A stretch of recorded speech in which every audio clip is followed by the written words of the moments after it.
Do you ever find yourself wondering if you're just a fish caught on a hook? We make a lot of decisions in our daily lives, and most of those decisions revolve around money. Who do we give it to, and how do we get more? At times, when I make a money decision, I find myself feeling more like a meal than a consumer. Like I've been corralled into a situation where I have to spend money, rather than hunting down a financial opportunity. Even when I get something for free, I can't help but wonder if I'm just bait for a bigger fish. This is the feeling that Loan Shark evokes as you sit alone on your boat fishing, trying to make enough money to pay back your debts. Loan Shark is a simple game with a single objective. You borrowed money from a less than reputable source. Your debt is very high. You must catch enough fish to pay off your debt. The suffocating amount of money you must pay off is immediately juxtaposed by the deep feeling of isolation provided by the setting. You stand alone on an old fishing boat in the middle of the ocean, with no other ships or land in sight. It is up to you, and you alone, to get out of the mess you're in. So you start fishing.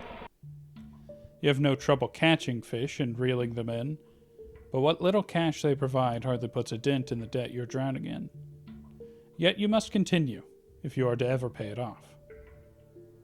It is on your third attempt at reeling in a catch that your luck seems to change. A strange, one-eyed fish flops onto your boat. It's unlike anything you've ever seen, but you're sure it will fetch a high price. Perhaps not enough to pay off your debt in full, but enough to give you some breathing room. You start to gut the fish, and to your surprise, it cries out.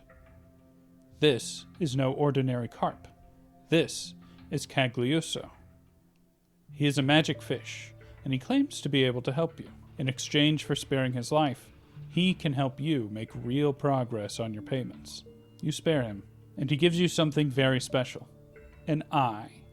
He claims this eye is the answer to all of your problems. Maybe it's the fact that he is a talking fish, or maybe it's the number of beers you've had to drink, but you're inclined to amuse him. You fix the eye on your hook as bait and cast it into the ocean. To your amazement, a fish with scales of gold bites at your grotesque bait. Cagliuso was telling the truth. This treasure is enough to make some real progress on your loan. With his side of the deal fulfilled, Cagliuso goes on his way, but assures you that he'll return with one ring of your ship's bell. No sooner has Cagliuso vanished than your phone starts to ring. It's your loan shark. It's time to repay your debt. Protest all you want, but the shark has decided to collect, which means he'll be waiting for you once you return to port. You do not want to find out what will happen if you don't have your payment in full. You have 45 minutes.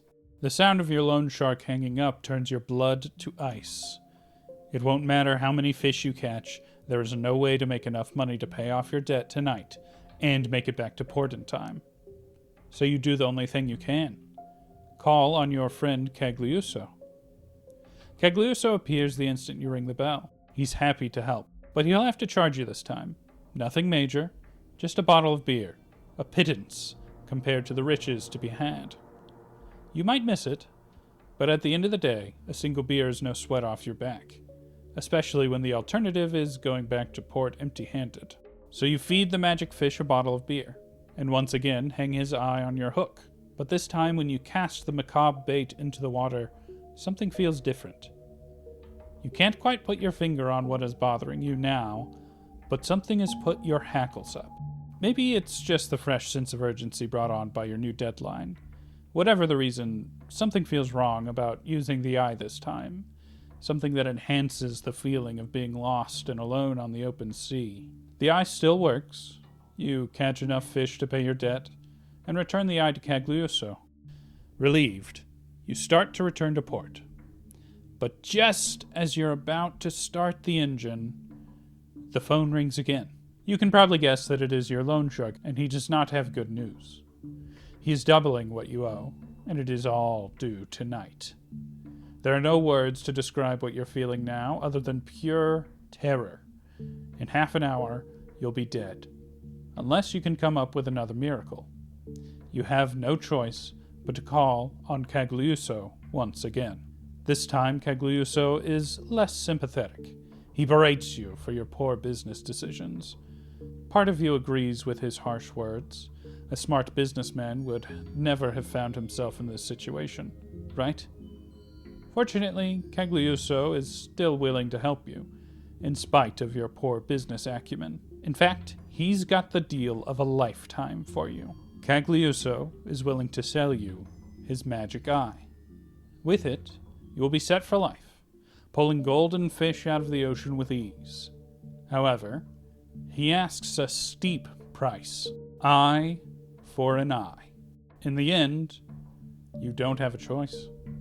The loan shark will charge a much higher price if you return without full payment. So you do it.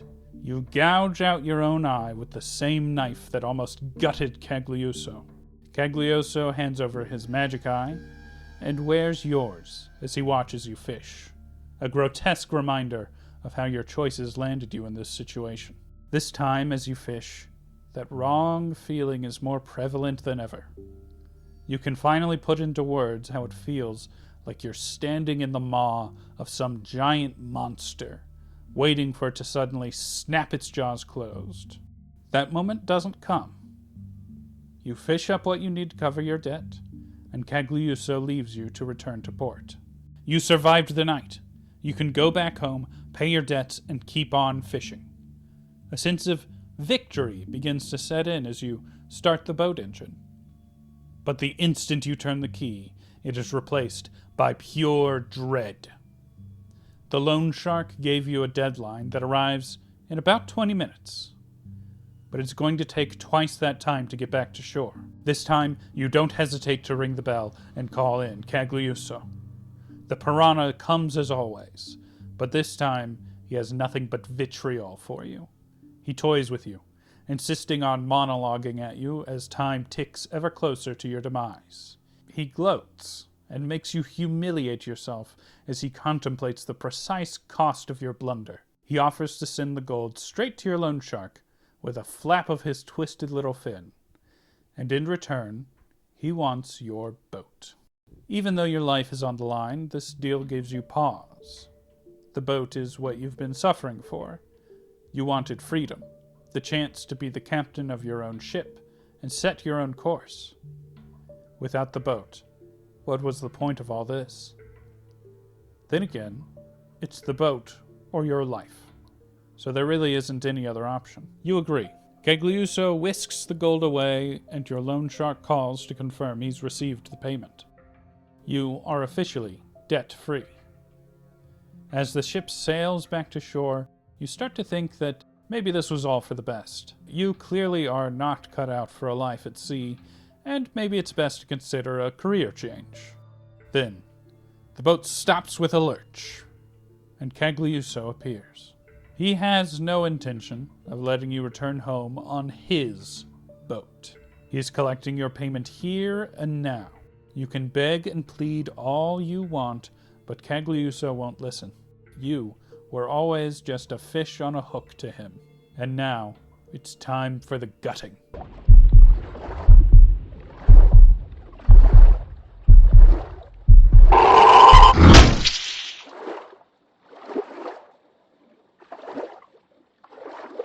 But what if things played out differently? What if you throw Cagliuso off his game just a little, so he is forced to improvise? If you play your cards right, then Cagliuso will introduce you to the widow of his previous victim. Cagliuso will tell you to play along with whatever the widow says, and to never contradict her.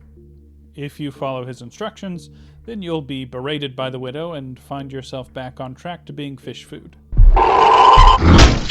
If you ignore Cagliuso's instructions, then you might avoid that watery grave.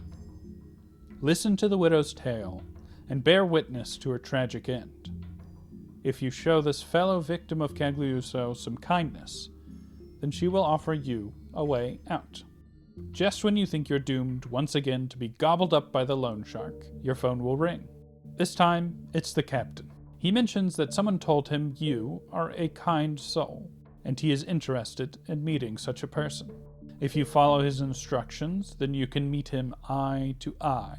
The captain will offer you a way out of this mess that won't involve swimming with the fishes, but it will come at a very high price. The captain will require you to come work for him. Not him specifically, he is a ghost skeleton that sails a ship underwater. You must work for a captain. If you accept his offer, then you must give up on your boat in your dream and take a job working for someone. In other words, if you accept, then you must give up on the idea that you could ever be your own captain. At first, it may seem like a raw deal. The captain even admits that it will be painful. But being your own captain comes with a special pain of its own, doesn't it? Besides, what the captain is offering isn't all bad. You may be admitting defeat, but that defeat will come with stability, the chance to live a normal life. You accept. You play out the rest of Cagliuso's game, and just when he thinks he's won, you reveal your trump card. You take some satisfaction in Cagliuso's displeasure, but your victory is short-lived. The captain calls to make sure you understand the terms of your deal, and as soon as you return to port, you start begging anyone who will listen for a job. Whether you played right into Cagliuso's fins, signed on to work for the captain, or found one of the game's other alternatives, the world will ridicule you. Whatever you do, the world will laugh. So what's the point? What is this game, published by a very small indie developer, trying to say? The game offers no perfect solutions. There's no version of this story where you ride off into the sunset without someone paying a very high price for your actions.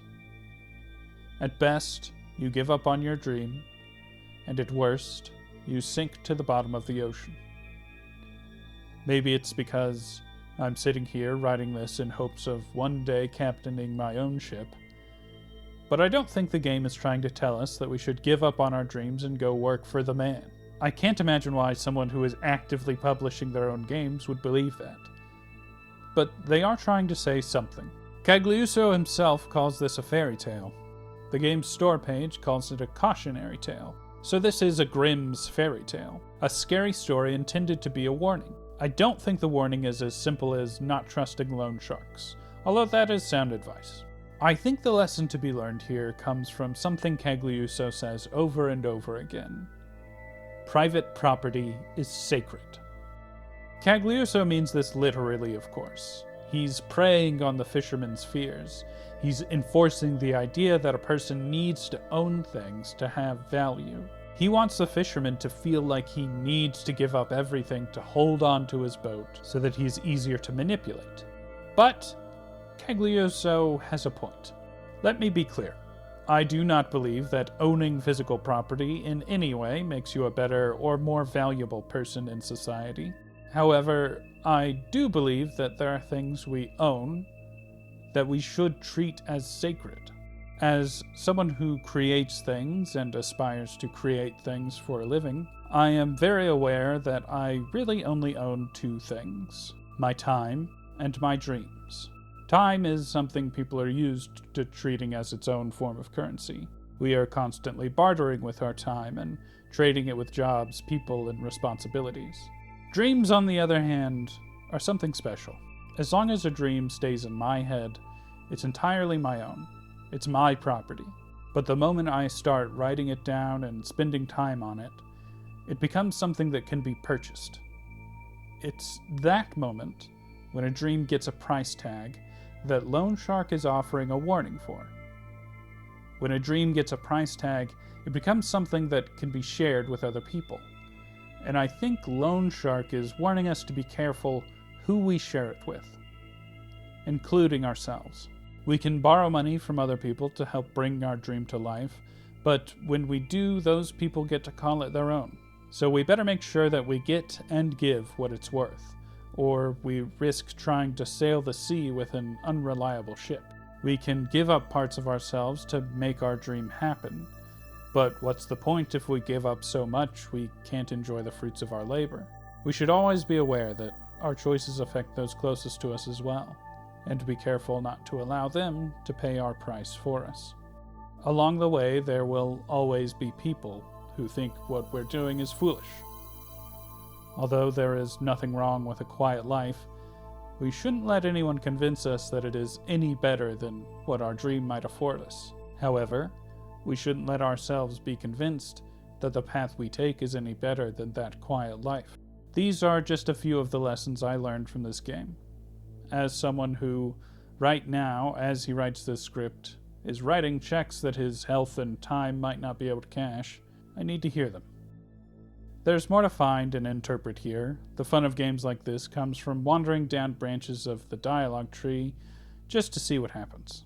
So I left out a lot to let people experience the game for themselves. It's like $5 on Steam, so go check it out. Good luck with following your dream, whatever it is. Just please, be careful.